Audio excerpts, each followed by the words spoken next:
Now, number 1 lane, driver on a cell phone.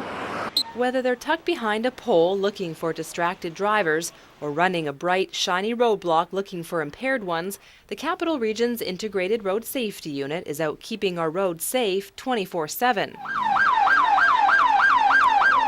From Soup to Sydney, the team of 16 officers is out crossing municipal lines all over the Capital Region, with members from Victoria, Saanich, Central Saanich and Oak Bay, as well as the RCMP. They truly are an integrated unit.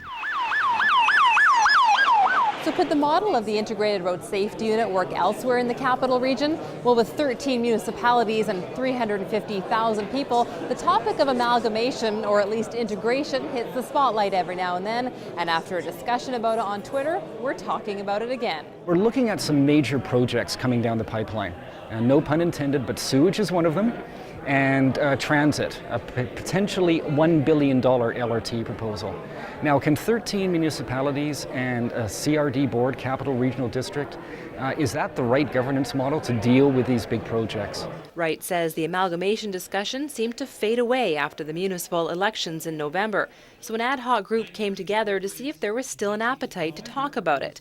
And organizers say, looking at the number of people at this forum, there's definitely interest. We work together without an us versus them mentality.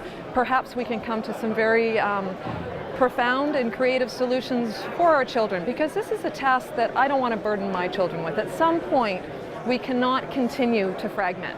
Gudgeon and Wright say they're not speaking for or against amalgamation, but say the region needs to work more closely together. It might be 3. It might be a core, a peninsula, a west shore.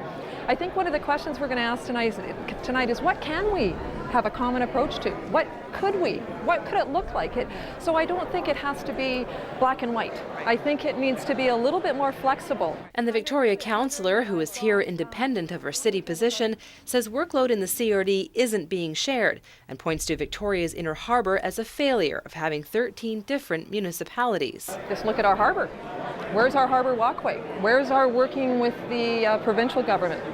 And finding, and really, I haven't seen anything exciting happen in our downtown core, which is everyone's downtown core, in 12 years. Since St. Anne's Academy was probably the last thing that was done. It's kind of an overload on the top end of the police force. So with specific questions to discuss, small groups tossed around opinions and ideas, some saying saving money shouldn't be the reason to integrate or amalgamate. And while organizers say they aren't taking a yes or no approach, some at the table are. It just makes sense. I mean, how would you take 350,000 people, which is the population we're dealing with, and say, okay, we're going to cut it up into 13 different sized items, and we're going to have 13 different people in charge with their aldermen or councillors and let them run the country. It just does not make sense. I haven't been sold on this issue of amalgamation. There's really nothing specifically that says it's going to make a better municipality, we're going to have lower taxes or even less bureaucracy. As a matter of fact, one woman said in other parts of Canada where they had amalgamation, they had more bureaucracy and the taxes didn't go down.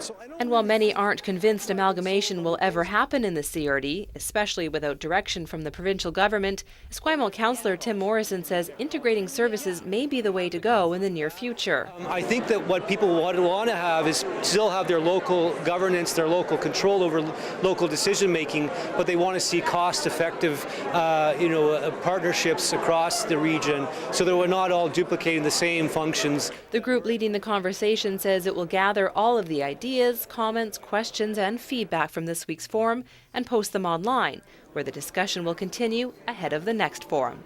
In Victoria, I'm Nikki Iwanishin for The Daily.